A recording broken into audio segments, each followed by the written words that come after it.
Assalamu alaikum wa rahmatullahi wa barakatuh. Welcome back to Islamic Guidance and Speakers Corners Debates. Now let's begin.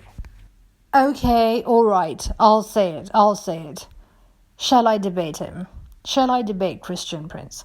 I get this many times in my comment section. People telling me to debate Christian Prince is not a problem.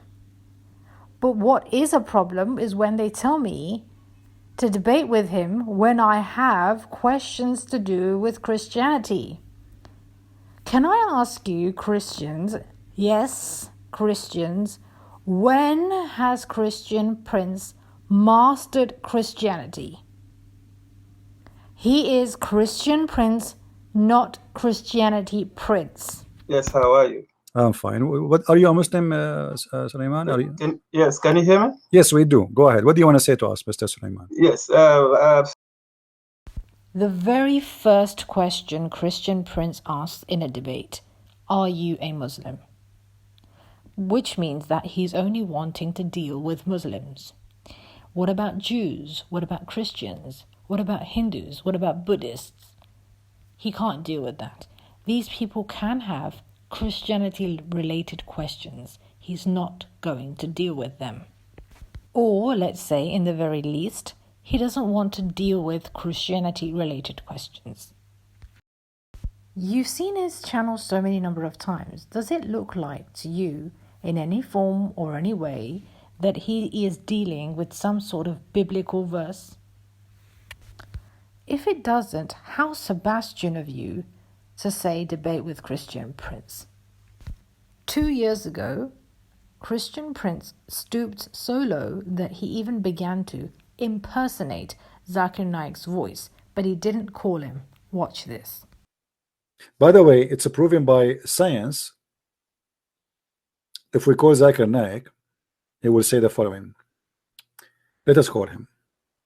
Zakir Naik can never answer the phone unless it rings 3 times, because he's like the prophet. He is consistent with the Trinity.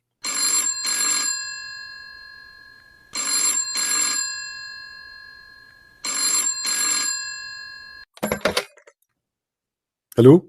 Brother Zakir Naik, we have a question for you. I told you 1,000 times, don't call me. Don't call me. Brother, we have a question. It's very serious. And you are a doctor, so we have no choice. Not like others who they are not educated. They are doctor. Program, Ask Dr. Zakir, season number 1, session number 5. Here you're most welcome to ask any questions on Islam and comparative religion, or any question which a non-Muslim or an atheist may have asked you regarding Islam and you could not answer, or any questions which come on the media which are misconceptions about Islam, which are attacking Islam. This is your opportunity. You can ask your questions on any of my 4 social media platforms. Besides social media, the best would be that you should ask your question as a text message on the WhatsApp, with mentioning the question in brief, with your name, your profession, your city, and the country of residence, to the WhatsApp number +60 11 269 53895. I repeat. Please be aware, that was his old number. His new number is on the screenshot right now, so you can contact him. Thing is, if Christian Prince wanted, he could have seen that video and contacted him, but he didn't do that. And there is no excuse of him asking you to bring some 3,000 people in the debate. There is no excuse of that sort or kind. Could I ask you Christians a basic IQ question? This kid says, ask me the alphabet. And this kid says, ask me any question.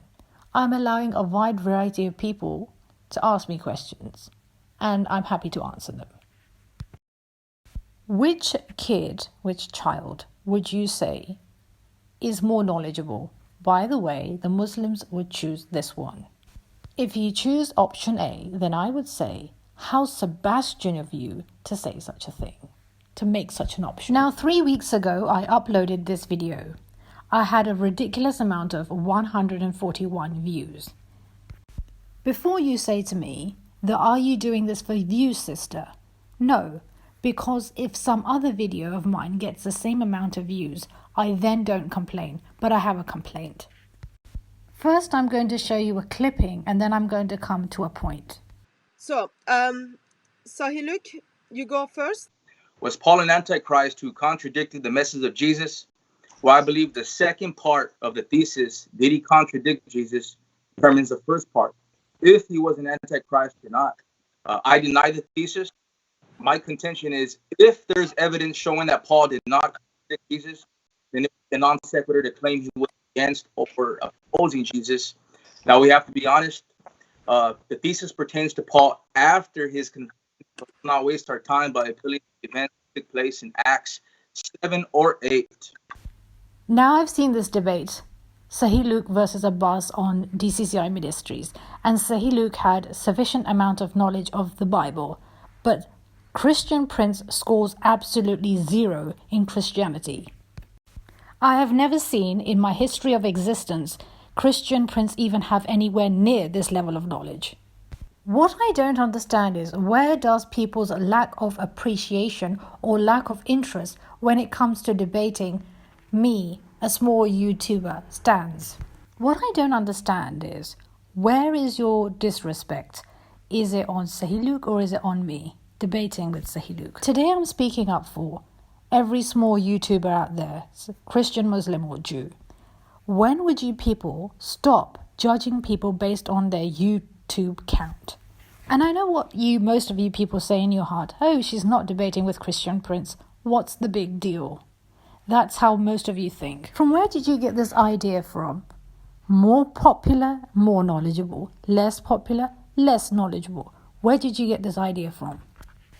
So what was the question of the debate which I agreed on? The question of the debate was, does Islam misrepresent Christianity?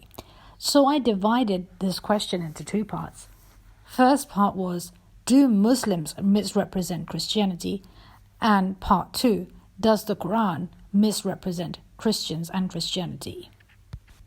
On this video, the screenshot that you're watching right now, I said that Muslims represent Christianity as a pointless religion because if you believe in a thing called crucifixion, the question is, how would you implement Christianity in your life? How would you take the rest of the message seriously? In order to do that, he had to use his own Bible, so I did not help him for part 1. For part 2, which is does the Quran misrepresent Christianity, I then said, in the first half of that, I explained what I'm asking him. And the second half of this video, I give him verses from the Holy Quran which speak about people of the book. I then upload another video, adding more verses, compiling that video and this video together. And the reason I do this, if I wanted to, I could have just forwarded him those verses on Skype or Zoom, but I didn't do that. I wanted my audience to know that their warrior in Christ is armed, not unarmed. And those verses which are mentioned on this video are sufficient, yet still, as I come across any other verses, I would upload those or mention those in the description box so that no one thinks or assumes that I did not arm the opponent. Usually, opposition parties don't do that. I even said, you can take your time as much as you need and ask as many people as you can, as many people as you need, asking them about Islam. When I uploaded this video, Sahiluk versus Islamic Guidance and Speakers Corners debates, I got this recommendation that I should watch Christian Prince channel. Just Christian Prince channel, that was the message. And then I said, what about that channel? And the reply I got was, watch and you will find the truth. A lot of you people out there treat small YouTubers as a bunch of idiots. I mean, I'm a YouTuber. I've got my eyes on every other Muslim or Christian apologist, and you're going to recommend me channels. And some people message me saying, why are you defending Islam? In your religion there's more than marriage, this, that. And these people don't even scroll down my channel to find out whether I have refuted those things that these people have mentioned in the comment section. And then I have to reply, sending links. You're so confident in your own knowledge that you don't even scroll down before commenting whether I have addressed that problem or not. Because, in your opinion, she is a small YouTuber, what would she know? Let me tell you people something, these videos are not easily created, especially the informative ones. You have to say to yourself, how am I going to begin this video? How am I going to end it? And in which order would I have to reveal those verses? Which order would I have to do that? On this video, I showed references and evidences too. Video recordings to prove what I'm saying is true. And then, of course, I had to also decide in which order I had to place them. It would have been much easier if I just showed him those references in his comment section, in his Skype, or on his Zoom. It would have been easier. But people would not underestimate my opponents and my ability to debate with my opponent. That is why I did it. My other concern is, what do Muslims think of this debate? You shouldn't be thinking, oh, she's debating with a small YouTuber. What you should be thinking is, today she's debating with a small YouTuber. Tomorrow she's going to debate with well-recognized people. Do you know this is important for me because my confidence when it comes to speaking to people is very, very low. I stammer too much. I hesitate too much. This is the real life me. What you get to see on YouTube, what you get to listen to on YouTube is not exactly, it is me, but I have to do a lot of practice. I make a lot of mistakes. I stammer a lot before I actually finally say something. Those people stammer a lot, hesitate a lot, who have a lot of things to say, and they get stressed over bringing their points across. From childhood, I used to stammer. From childhood, from the time I can recollect, I used to stammer. When anyone used to ask me, what is your name? I would say, my name is Zakir. If anyone has ever had any level of communication with me, of any sort or any kind, or any person who has ever heard of any of my recordings would know how much I stammer or hesitate in my speech. If I send somebody a WhatsApp recording, I make 4 mistakes. 4 times I cancel it, around 4 times I cancel it before I finally send a message. And the same goes with this video, this channel. Every single line, every single sentence has the same issue. For you, it may be a small thing, but for me, it's a very big thing. Going to Speaker's Corner for me is a very big thing.